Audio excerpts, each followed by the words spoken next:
আমরা সবাই জানি আমি কিংবা আপনি কেউই এই পৃথিবীতে চিরকাল জীবিত থাকতে পারবো না। যখন সময় আসবে আমাদের সবাইকেই একদিন মৃত্যুবরণ করতে হবে। আল্লাহ পবিত্র আল কোরআনে বলেছেন, কুল্লু নাফসিন জাইকাতুল মাউত, অর্থাৎ প্রতিটি প্রাণ মৃত্যুর স্বাদ গ্রহণ করবে। সূরা আনকাবুত আয়াত ৫৭। গত ১৫ ফেব্রুয়ারি বৃহস্পতিবার দুপুর ২টার সময় বাবার জানাজার ৬ ঘন্টা পরেই ছেলের হার্ট অ্যাটাকে মৃত্যু হয়। এমনও এক চাঞ্চল্যকর ঘটনা ঘটেছে নোয়াখালীর বেগমগঞ্জ উপজেলার মিরওয়ারিশপুর ইউনিয়নের ৪ নং ওয়ার্ডের খেজুরতলা এলাকায় চারপাশি বাড়িতে।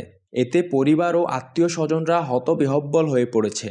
এই ঘটনায় এলাকায় শোকের ছায়া নেমে এসেছে। মৃত ব্যক্তির ছোট ছেলে মোহাম্মদ সুমন জানান, আমার বাবা ৬৮ বছর বয়সী আনাউল্লাহ অনেকদিন ধরেই হার্টের সমস্যায় ভুগছিলেন।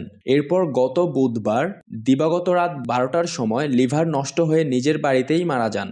বৃহস্পতিবার সকাল ৯টার সময় জানাজা শেষ করে আমার বাবাকে পারিবারিক কবরস্থানে দাফন করা হয়। আমার বড় ভাই ৪৬ বছর বয়সী মোহাম্মদ মাসুদ রানা বাবার জানাজা শেষ হওয়ার পরপরেই হার্ট অ্যাটাক করেন। সাথে সাথে আমার ভাইকে নোয়াখালীর এক বেসরকারি হাসপাতালে নিয়ে যাওয়া হয়। তবে তার শরীরের কোনো উন্নতি না হওয়ায় তাকে উন্নত চিকিৎসার জন্য ঢাকা নিয়ে যাওয়ার পথে দুপুর ২টার সময় চাঁদপুরের মতলব এলাকায় সে মারা যায়। মোহাম্মদ মাসুদ রানা ২ সন্তানের পিতা এবং পেশায় একজন সিএনজি চালক ছিলেন। সেই এলাকার মেম্বার শামসুর রহমান বলেন, বাবার মৃত্যুর শোকে তার বড় ছেলে মাসুদ রানা হার্ট অ্যাটাক করে মারা যান। ১৪ ঘন্টার ব্যবধানে বাবা ছেলের মৃত্যুতে স্থানীয় এলাকাবাসী শোকাহত।